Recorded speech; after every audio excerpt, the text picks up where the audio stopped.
112면 출애굽기 20장 8절부터 11절까지를 제가 한 절, 성도님들 한 절 교독하도록 하겠습니다. 오늘 제4계명입니다. 구약성경 112면에 있습니다. 출애굽기 20장 8절부터 11절까지를 서로 교독하겠습니다. 안식일을 기억하여 거룩하게 지키라.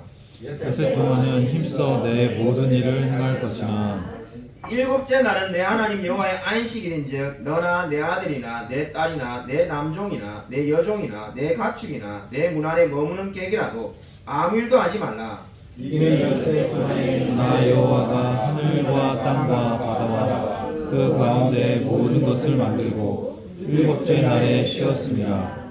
그러므로 나 여호와가 안식일에 복되게 하여 그날을 거룩하게 하였느니라. 아멘. 안식일에 관해서 우리가 오랫동안 내려오는 이런 이야기가 있습니다. 할아버지 때는 안식일을 거룩한 주일이라고 불렀다고 합니다. 근데 아버지 때가 되니까는 이 안식일을 일요일이라고 부르기 시작합니다. 그리고 이제 자신의 때가 되니까는 사람들이 이제 일요일이라고 부르지도 않고 주말이라고 부르면서 이게 여러 가지 여행을 하고 이 인생을 즐기기 시작했다는 이야기가 있습니다. 아마 이 이야기는 제4계명이 우리의 삶 속에서 얼마나 점점점 약해져 오느냐는 것을 아마 나타내는 오래된 이야기가 아닐까 하는 생각이 듭니다. 최근에는 우리가 안식일, 주일을 어떻게 보내고 있을까요? 제가 얼마 전에 우리 들은 이야기인데 이 어떤 한 분은 이 주일날 이제 더 이상 교회를 안 간다는 겁니다. 왜 교회를 안 가는가를 물었더만은 그리스도인데 교회를 안 가고 집에서 이 유튜브로 예배를 드리는 거죠. 유튜브에 보면은 저하고는 비교도 안 되는 대한민국의 유명한 목사님의 설교를 얼마든지 골라서 들을 수 있는데 그래서 그렇게 설교를 듣고 헌금은 자기가 보내고 싶은 대로 뭐 이쪽에 선교사님에게 보냈다가 저쪽에 선교단체에 보냈다가 아니면 또 뭐 여기에 이 교회에다 보냈다가 그렇게 하면서 신앙생활을 하는 일종의 뭐 자유로운 영혼이 많이 있다는 겁니다. 과연 그렇게 지내는 것이 안식일을 지키는 것일까요? 오늘 제4계명은 안식일을 기억하여 거룩하게 지키라 이렇게 말씀을 하고 있습니다. 그리고 안식에 대한 개념이 처음으로 나타나는 성경 말씀은 창세기 2장 2절 3절에 나와 있습니다. 창세기 2장 2절과 3절에 보면은 말씀이 이렇게 하고 있습니다. 우리 같이 한번 읽겠습니다. 한번 프린트볼에 다 나와 있습니다. 같이 한번 읽겠습니다. 시작. 하나님이 그가 하시던 일을 일곱째 날에 마치시니 그가 하시던 모든 일을 그치고 일곱째 날에 안식하시니라. 하나님이 그 일곱째 날을 복되게 하사 거룩하게 하셨으니 이는 하나님이 그 창조하시며 만드시던 모든 일을 마치시고 그날에 안식하셨습니다. 아멘.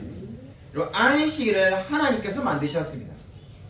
안식이라는 말 자체가 이 원어에 보면은 샤바트라는 이 명사에서 나왔는데 한마디로 쉰다는 뜻입니다.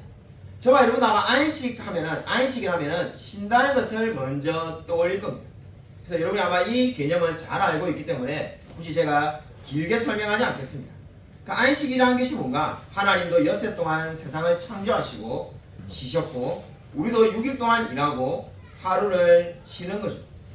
네, 오늘 말씀을 보면은 단지 쉬는 것이 전부가 아닙니다. 성경은 안식일을 어떻게 하셨다는 겁니까? 일곱째 날을 복되게 하셨다라고 분명히 말씀하고 있습니다. 하나님이 굳이 자신을 복되게 할 필요는 없으시겠죠. 그럼 이 날은 그러면 누구를 위한 날이라는 겁니까? 안식일은 바로 사람과 다른 피조물을 위한 날이라고 성경에서 분명히 말을 하고 있습니다. 그러니까 안식일 하면 우리가 쉰다라고 생각하기가 쉬운데 쉰다는 생각과 동시에 무엇을 해야 되겠습니까? 하나님이 그 날에 대해서 복을 주셨다라고 분명히 말을 하고 있습니다. 첫째 날부터 여섯째 날까지도 하나님이 보시기에 좋았지만은 복을 주신 날은 일곱째 날인 안식일에 복을 주셨다라고 분명히 성경이 말을 하고 있습니다. 그럼 그 복을 누린다는 것이 뭘까요? 출애굽기 23장 10절 11절에 이렇게 말씀합니다. 제가 한번 읽어드리겠습니다. 너는 엿새 동안은 너의 땅에 파종하여 그 소산을 거두고 일곱째에는 갈지 말고 묵혀두어서 내 백성의 가난한 자들이 먹게 하라. 그 남은 것은 들짐승이 먹으리라. 내 포도원과 감남원도 그리할지니라. 그리고 일곱째는 어떻게 하라는 겁니까? 그러니까 6해 동안 열심히 파종하고 일곱째는 갈지 말고 묵혀두라는 거죠. 역시 쉬는 겁니다. 근데 거기에 대해서 어떻게 말을 합니까? 가난한 자들이 먹게 되고 이제 어떻게 한다는 겁니까? 포도원과 감남원도 다 그렇게 한다는 겁니다. 한마디로 말해서 이 안식일을 거룩히 지킨다는 것이 무엇을 의미하는 겁니까? 단순히 쉬는 것을 넘어서 종과 심지어 하나님이 만드신 피조물 짐승들도 다 함께 그 복을 누린다는 의미가 되겠습니다. 그러니까 안식이라는 것이 뭔가 하나님이 주신 복을 누리는 거죠. 그러니까 하나님이 그 날을 복되게 하셨으니까 그 복을 누리는 날이 안식일이라고 성경은 분명히 말씀하고 있습니다. 여러분, 그렇기 때문에 지금 이 안식일을 지킨다는 것은 그저 일주일에 한 번 그저 우리가 교회에 나와서 예배를 드리는 정도의 의미를 말하고 있지 않습니다. 그보다 훨씬 더 큰 의미를 말하고 있습니다. 하나님께서 지금 안식일에 복을 주셨다는 것이 무엇을 의미할까요? 안식일에 복을 주셨다. 그 말은 바로 우리가 다르게 말한다면은 6일 동안 열심히 일하면서 하나님의 말씀을 지키며 살아야 한다는 것을 강조하고 있습니다. 캠벨 몰간이라는 목사님은 이렇게 말하였습니다. 사계명은 2가지 명령으로 되어 있다. 일을 해야 예배를 드릴 수 있고 예배를 드림으로써 일할 수 있는 준비를 갖추게 된다. 여러분, 우리가 안식일 하면 우리는 어떻게 쉽게 생각합니까? 안식일은 쉬는 날이다. 그죠? 이 예배 드리는 날이다. 우리가 이렇게만 생각하기 쉽습니다. 자, 제 4계명은 그래 주일날 교회 와서 예배 드리라는 명령인 것 같다. 그리고 6일 동안 열심히 일했으니까 적어도 하루는 쉬어야지. 사실 우리가 많은 분들이 이렇게 생각하고 끝냅니다. 근데 이 캠벨 몰간이라는 위대한 선교자 로이드 존스 목사님 그 앞에 있었던 영국의 이 목사님은 그 뭐라고 말을 했냐면은 이 4계명은 2가지의 명령을 포함하고 있다는 거죠. 한 가지의 명령이라고 말하지 않았습니다. 2가지의 명령이 포함되어 있는데 이 명령은 일을 해야만이 예배를 드릴 수 있다는 겁니다. 그러니까 일주일 내도록 그냥 아무렇게나 정말로 게으르게 살고 있다가 예배만 딱 드려오면은 나는 안식을 잘 지켰다. 그러한 개념이 아니라는 겁니다. 6일을 열심히 살아가는 거죠. 그리고 그 6일을 열심히 사는 사람은 어떻게 한다는 겁니까? 예배를 드릴 수 있다는 겁니다. 그리고 또한 이 예배를 왜 드린다는 겁니까? 이제 다음 한 주를 열심히 6일 동안 주님의 앞에서 하나님의 영광을 위해서 살겠습니다라는 고백이 되겠습니다. 그러므로 일주일간을 내 마음대로 아무렇게나 살다가 나는 오늘 이 예배를 잘 드렸으니까 나는 안식일을 잘 드렸다. 이렇게 생각해서는 안 된다는 겁니다. 이 안식일은 2가지의 명령으로 되어 있다는 거죠. 정말 일주일간을 열심히 살고 그리고 이 예배를 드림으로써 다음 한 주간을 또 살 수 있는 준비가 된다고 말씀하고 있습니다. 여러분, 아마 우리가 여러분 신앙생활 오래 하신 분이라면 아마 이런 이야기를 한 번쯤 들어봤을 겁니다. 일주일에 하루만이 안식일이 아니야. 일주일에 하루만 주일이 아니야. 모든 날이 거룩해 하지. 왜 주일만 1년에 52주만 거룩하냐? 365일이 다 거룩한 날이고 다 주일이니까 모든 날을 주일로 생각하고 거룩하게 살아라.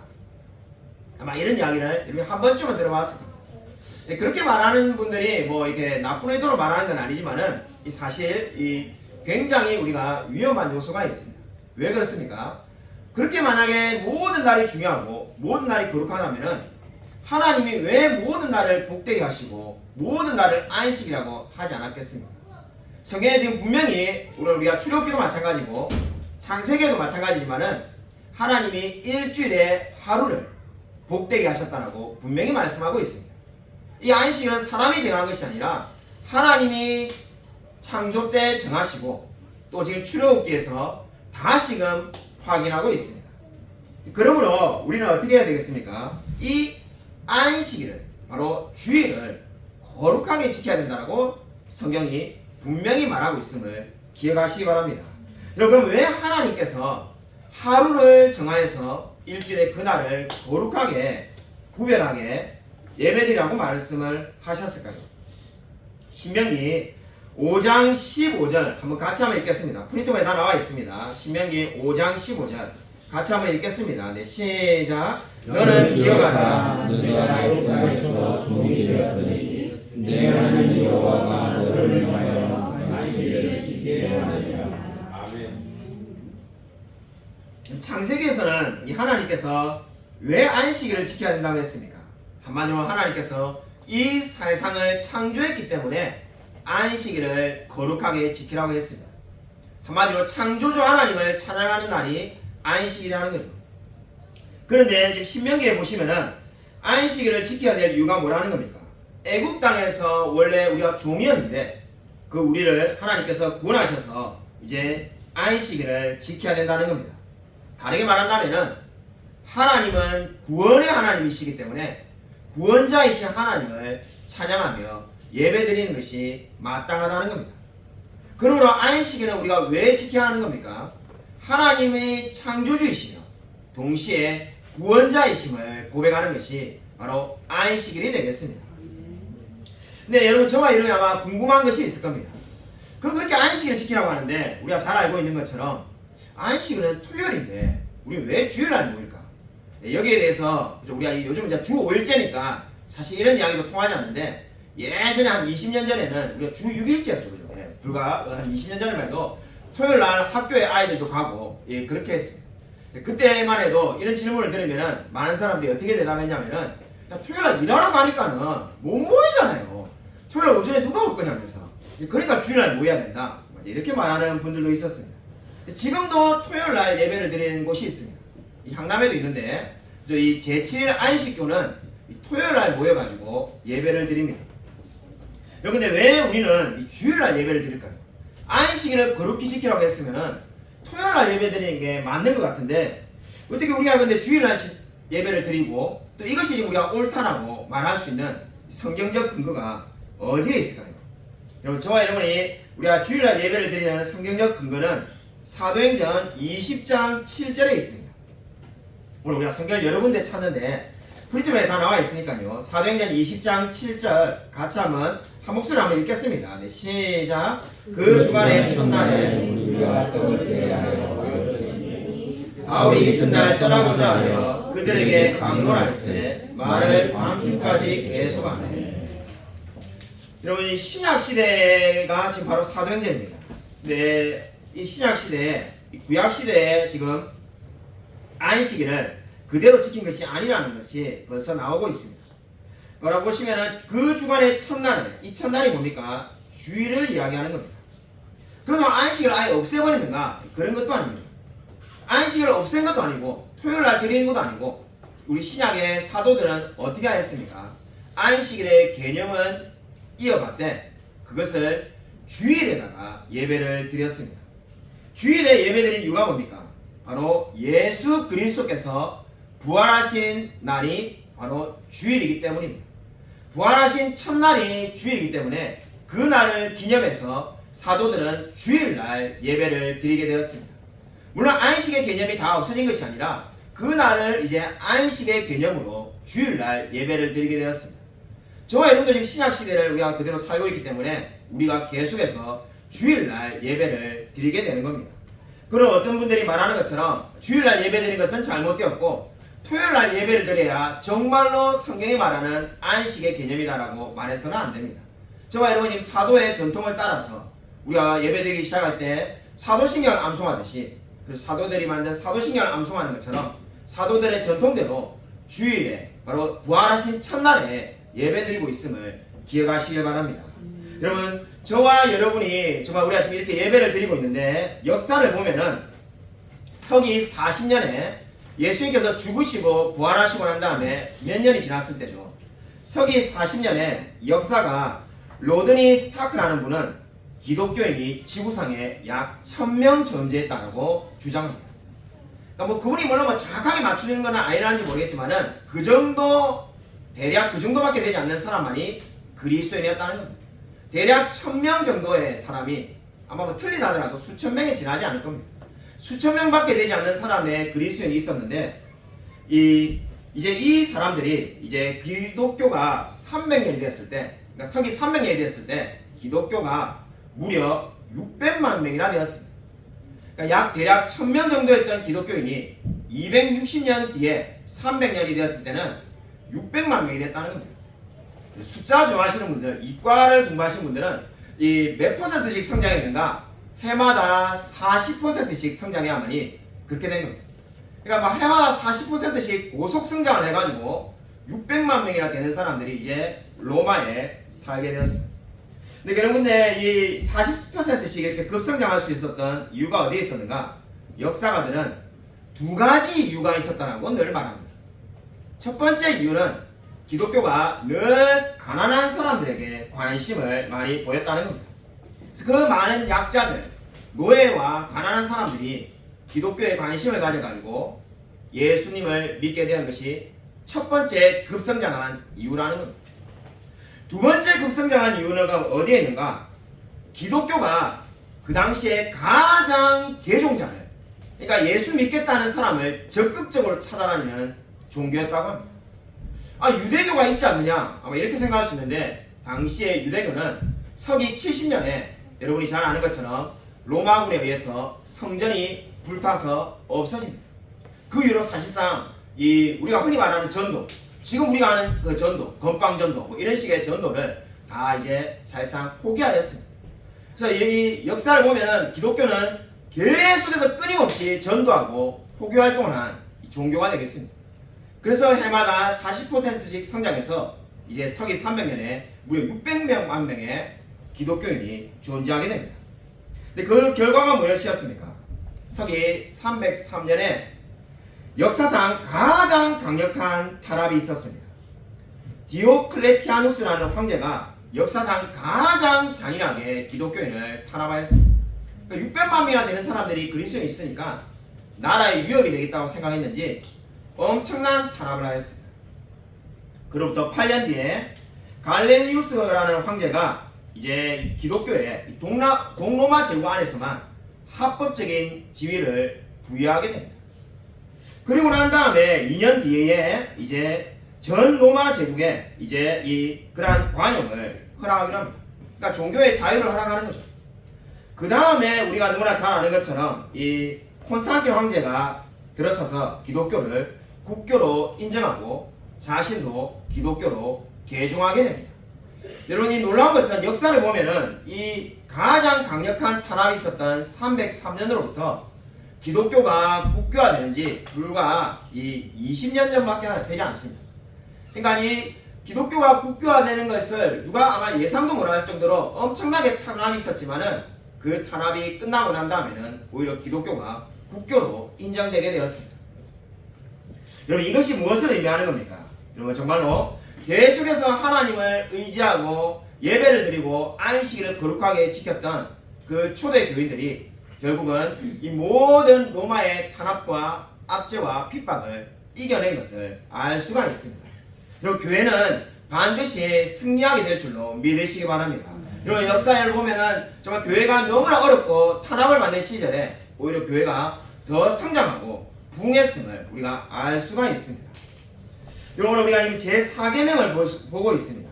이 안식일에 대해서 바리새인들은 미드라시라는 책을 보면은 이 안식일을 엄청나게 중요하게 생각했음을 알 수가 있습니다. 미드라시가 이제 훗날 우리가 너무나 잘 아는 탈무드가 됩니다. 거기에 보면은 613개의 조항이 있습니다. 613개의 조항이 있는데 이게 바로 이제 바리새인이 예수님과 싸움을 할 때 늘 예수님과 전혀 다른 이야기를 막 하죠. 그게 바로 뭐냐면은 자기들이 만들어 놓았던 미드라시에 어긋나는 이야기를 예수님이 한다는 겁니다. 근데 그 미드라시를 보면은 안식일에 대해서 무려 39개의 조항을 만들어 놨다는 것을 알 수가 있습니다. 그러니까 안식일에 대한 조항이 너무나 많습니다. 그 중에 어떠한 조항이 있냐면은 이 어린아이를 이제 이게 해당에 가서 예배를 드려야 되지 않습니까? 아이를 안고 가는 것은 일이 아니라는 거죠. 그러니까 안식일에는 일을 해서는 안 되는데 부모가 어린아이를 안고 예배당에 가는 것은 일이 아니라는 겁니다. 그러니까 일이 아니라는 말은 예배당에 안고 가도 된다는 거죠. 근데 만약에 아이가 돌을 하나 잡아들고 이게 있는 상태에서 내가 안고 예배당에 가면 어떻게 되는가? 그거는 일을 했기 때문에 안식일을 어긴 거라. 그러니까 안식일에는 아이가 돌을 들고 교회에 가서는 안 된다는 겁니다. 여러분이 돌을 들고 간다는 게 안 된다는 게 돌을 들고 누군가 때리려고 한 게 아니라 돌을 들고 지금 가는 자체가 일이기 때문에 안 된다는 것이 바리새인이 만든 미드라시에 나와 있습니다. 그뿐만 아니라 안식일에 일을 하면 안 되는데 어느 정도로 하면 안 되는가 그 책을 읽어보면은 예를 들면 제가 이렇게 이제 우리 집에 오늘 예배를 마치고 난 다음에 계절이 이제 여름으로 바뀌니까 장롱을 정리해야 되겠다 해가지고 옷장을 안식일에 옷장을 여기 있는 옷장에 있는 이 방에 있는 옷을 저 방으로 옮기면은 그거는 일을 한 거기 때문에 안식일을 어긴 거라는 겁니다. 그럼 이제 이 바리새인들은 이 안식일에는 절대 옷도 한 번도 안 옮기고 그렇게 살았는가? 그렇지가 않습니다. 이 또 예외 규정이 다 있는 것이 이 옷을 그냥 이렇게 나르는 건 일이지만은 제가 옷을 입는 것은 왜냐면 옷을 입어야 교회로 올 거 아닙니까? 해당이 갈 거 아닙니까? 옷을 입는 거는 괜찮다고 되어 있기 때문에 옷을 4겹, 5겹 껴입고 그걸 옆방으로 가서 이제 벗는 거는 일이 아닌 거죠. 그렇게 규정이 다 만들어져 있습니다. 그렇게 이제 했던 것이 바로 미드라시겠습니다. 거기에 한 가지 제가 읽으면서 참 정말 이게 웃음을 참지 못했던 것이 있는데 이 안식일에는 1km 이상 걸어서는 안 됩니다. 그 당시에 마을이 작으니까 아무리 멀리 살아도 해당이 1km 안에 있습니다. 1km 이상은 걸어서는 안 되는데 그러면 이 옆에 마을에 3km 되는 곳에 이 결혼식이 만약에 있으면 어떻게 하는가? 결혼식을 못 가는가? 그렇지가 않고 그 전날 가가지고 이 1km 되는 지점에 도시락을 갖다 놓습니다. 도시락을 갖다 놓으면은 거기가 짐이 되니까는 거기서부터 어떻게 되는 겁니까? 다시 1km를 또 갈 수가 있는 거죠. 그렇게 해서 가는 거예요. 근데 이게 미드라시에 다 나와 있습니다. 그리고 이 모든 규정을 이 당시에 누구만 알겠습니까? 바리새인과 사두개인 그런 사람들만 아는 거죠. 이걸 어떻게 다 지키겠습니까? 여러분 안식을 하나님이 주신 것은 사람에게 복되게 하기 위해서 주셨는데 바리새인들이 이 많은 규정을 이 600년생의 규정을 만들다 보니까 알기도 어렵고 이 모든 규정을 다 생각하면 안식일이 즐겁겠습니까? 괴롭겠습니까? 괴롭겠죠. 어기면은 바리새인들이 불효령이 떨어지면서 너는 죄를 지었다면서 주님 앞에 회개해라 이렇게 되지 않겠습니까? 이 모든 복잡한 것들을 다 만들어 놓은 거예요. 그래서 여러분 성경 읽다 보면은 바리새인이 사사건건 예수님과 싸우는 것을 볼 수가 있습니다. 막 밀밭에서 밀을 까부시는데 아니 분명히 다윗도 안식일을 먹었는데 다윗과 그 병사들도 왜 바리새인들이 막 먹어서는 안 된다고 말을 하는가? 미드라시에 적혀 있거든요.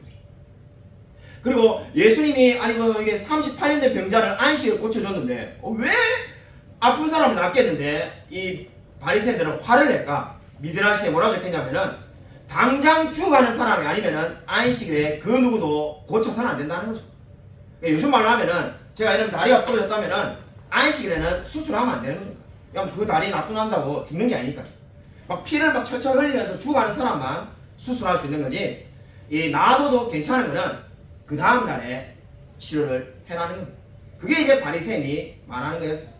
여러분 그런 이 수많은 규정들이 어떻게 되겠습니까? 사람들을 굉장히 힘들고 괴롭히지 않겠습니까?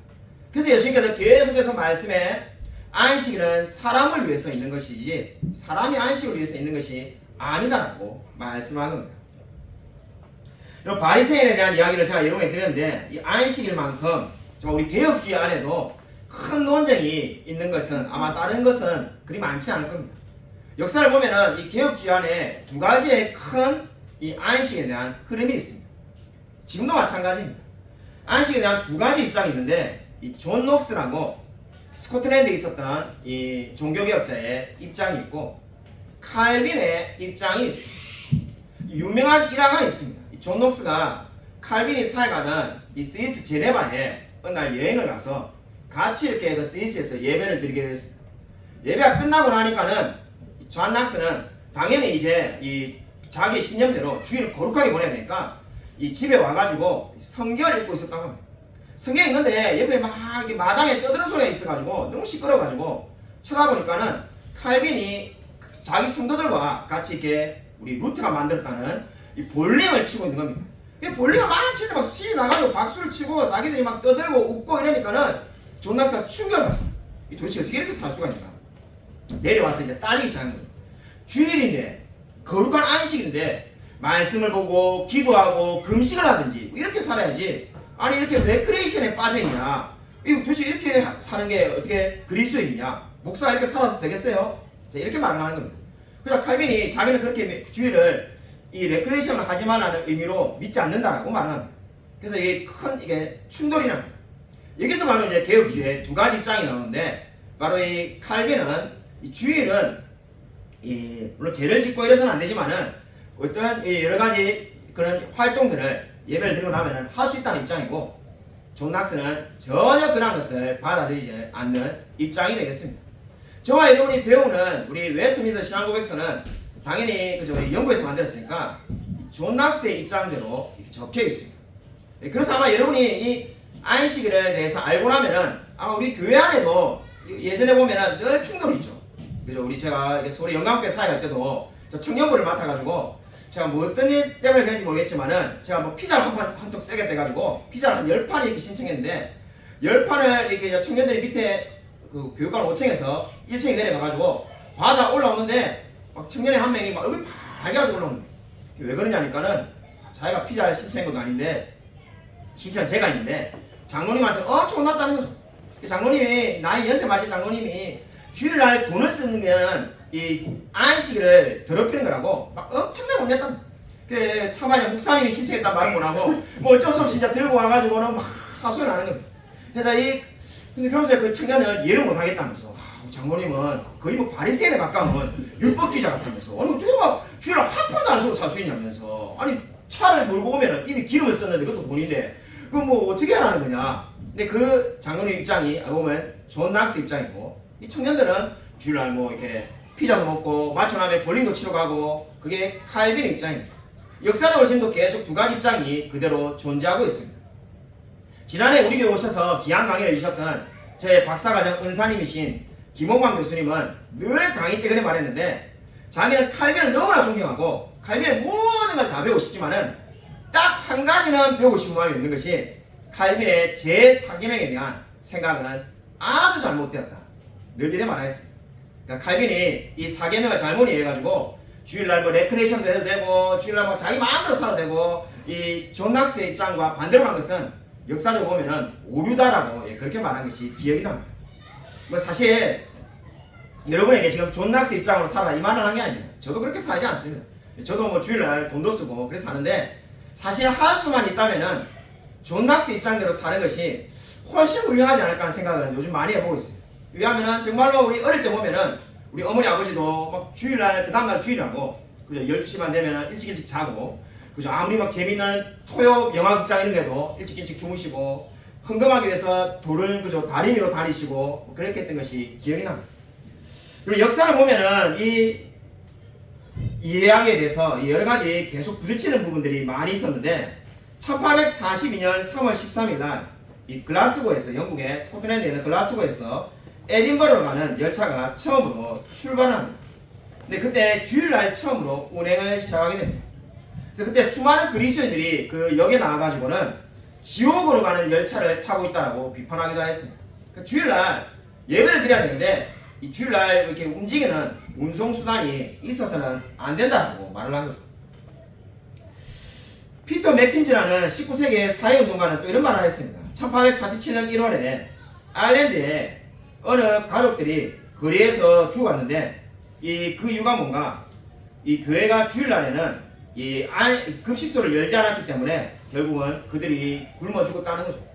역사를 보면은 계속해서 이 칼빈과 존 낙스에 대한 입장이 계속 한쪽이 우위를 차지했다가 또 다른 쪽이 우위를 차지했다가 이렇게 막 이렇게 반복되는 것을 볼 수가 있습니다.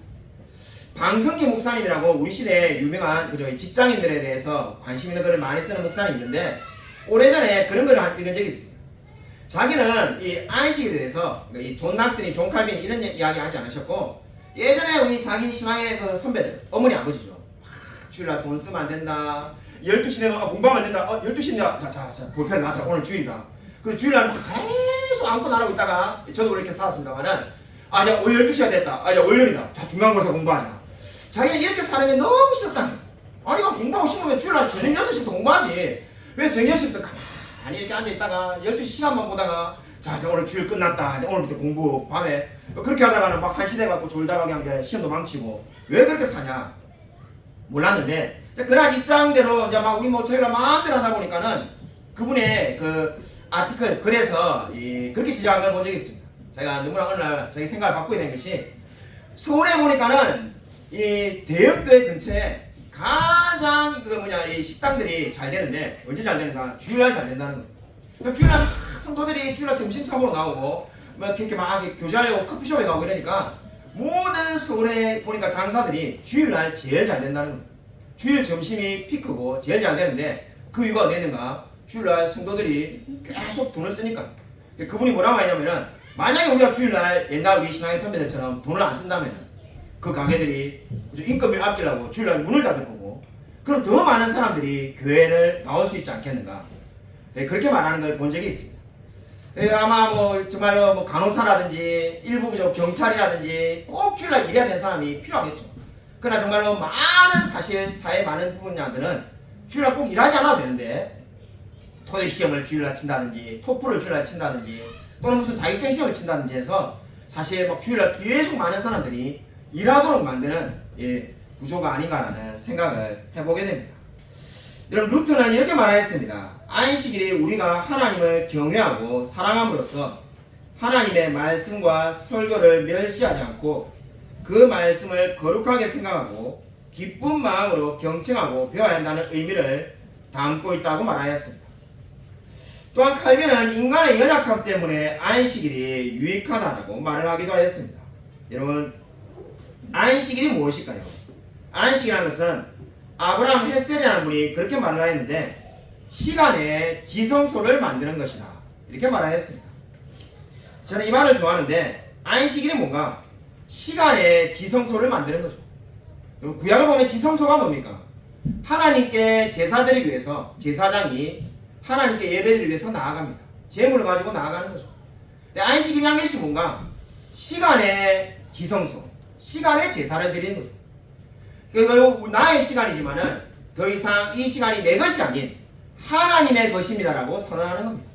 저 이 시간에 여러분이 아르바이트를 해도 요즘 시급이 얼마나 비싼데 10,000원이 되는데 돈을 더 벌지 않겠습니까?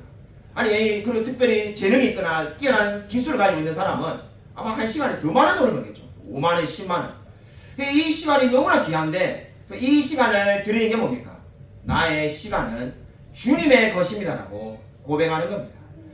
나의 모든 돈과 나의 모든 생명만이 주님의 것이 아니라 나의 시간도 주님의 것이라고 고백하는 것이 안식의 개념이 되겠습니다. 여러분 우리가 어떻게 안식일을 지킬 수 있을까요? 구약 성경을 보면은 여러분 이 구약에서 광야에서 이스라엘 백성들이 살 때를 한번 떠올려 보시기 바랍니다. 매일 만나가 내렸습니다. 근데 놀라운 것이 뭡니까? 안식일에는 만나가 내리지 않았습니다. 이 말씀이 여러분 절대 우연이 아닙니다. 매일 만나가 내리는데 안식일에 만나가 내리지 않았습니다. 그럼 이스라엘 백성들은 굶었나? 그렇지가 않습니다. 그 전날에 2배로 내렸다고 성경이 분명히 말합니다. 욕심 있는 사람들은 안식일에도 바구니를 가지고 와가지고 혹시 남아있는 게 있으면 거두겠다 이랬는데 안식일에 더 이상 만나는 내리지 않았습니다. 여러분 이 이야기가 무엇을 보여주겠습니까? 우리가 안식일을 거룩히 지키고 주일을 거룩히 지켜도 하나님이 필요한 모든 양식을 채워주신다는 겁니다. 아마 우리가 많은 사람들이 염려할 수 있습니다. 내가 정말로 주일날 일을 하지 않으면 돈을 적게 버니까 불리하지 않을까. 또 우리 학생들 주일날 지금 이 시간에 공부를 못하는데 내가 중간고사나 기말고사에 성적이 떨어지지 않을까 끊임없이 염려가 될 겁니다. 그때마다 여러분 이 만나를 기억하십시오. 하나님께서 2배로 갑절로 그 전날 주셨다고 분명히 말을 하고 있습니다. 그렇기 때문에 안식일을 지키는 것은 무엇입니까? 정말 우리가 하나님이 우리의 인생을 주관하신다는 것을 믿는 신앙의 고백이 되겠습니다. 그리고 이 안식일을 지키고 주일을 지키는 것이 결코 쉬운 일이 아닙니다. 정말 나의 모든 시간과 정말 나의 모든 삶을 주님이 주관하신다는 것을 확신할 때만이 이렇게 안식일을 지킬 수 있다는 것을 기억하시길 바랍니다. 여러분 존 칼빈은 이렇게 말하였습니다. 안식일은 우리 자신이 추구하는 모든 활동으로부터 쉬면서 하나님이 우리 안에 일하게 하시며 그 안에서 안식을 얻어야 한다. 안식일이 뭐라는 겁니까? 우리 자신이 추구하는 모든 활동으로부터 쉬면서 우리 안에 일하게 하시는 하나님이 그리고 그 안에서 안식을 얻어야 한다는 거죠. 여러분 안식일을 거룩히 지키시길 바랍니다. 여러분 우리 신앙의 선배였던 조나단 에드워즈는 늘 그렇게 말하였습니다. 가장 강력한 전도가 뭔가? 안식일을 거룩하게 지키는 것이다. 우리가 정말 전도하면은 그저 막 이게 뭔가 전도지를 나눠주는 것만, 물티슈를 나눠주는 것만 전도라고 생각이 쉬운데, 안식일을 거룩하게 지키면은 에드워즈는 뭐라고 말했냐면은 수많은 세상의 사람들이 우리를 보고 물어볼 거라는 겁니다. 왜 너는 이 좋은 날에 돈을 벌어도 되고 여행을 가도 되는데 교회에 나와서 예배를 드리고 있는가? 그렇게 구별된 삶을 살 때 그것이 그들에게 큰 도전이 되고 그들의 삶에 큰 충격으로 다가올 거라는 거죠. 그렇기 때문에 안식일을 거룩히 지키는 것이 가장 강력한 전도가 되겠습니다. 여러분 안식일을 거룩히 지키시기 바랍니다. 여러분 이 안식일의 4계명의 위치를 한번 보십시오. 1, 2, 3계명은 하나님께서 우리 하나님에 대한 계명입니다. 하나님을 인정하고 우상을 만들지 말고 하나님을 망령되이 일컫지 말고 5, 6, 7, 8, 9계명은 뭡니까? 살인하지 말라, 간음하지 말라, 도둑질하지 말라. 다 우리 사람들과의 관계에서 일어나는 일들에 대한 명령이 되겠습니다. 그 한복판에 뭐가 있습니까? 안식일이 있는 겁니다. 그럼 안식일은 하나님과 사람 사이를 이어주는 중요한 계명이 되겠습니다. 사실상 10계명의 한복판에 위치하고 있는데 안식일을 거룩히 지키는 것이 하나님께도 영광이 되고 그리고 수많은 사람들의 피로를 채워주며 그들과의 관계도 영향을 준다는 것을 알 수가 있습니다. 여러분 오늘 이 말씀을 기억하시기 바랍니다. 여러분 아무쪼록 안식일의 의미를 알고 안식일을 거룩히 지킴으로써 하나님께 영광 돌리는 저와 우리 모든 성도님이 되시기를 주님의 이름으로 간절히 축원드립니다. 이 시간 우리 한번 주여 한번 크게 외치고 간절히 한번 통성을 기도하겠습니다. 주여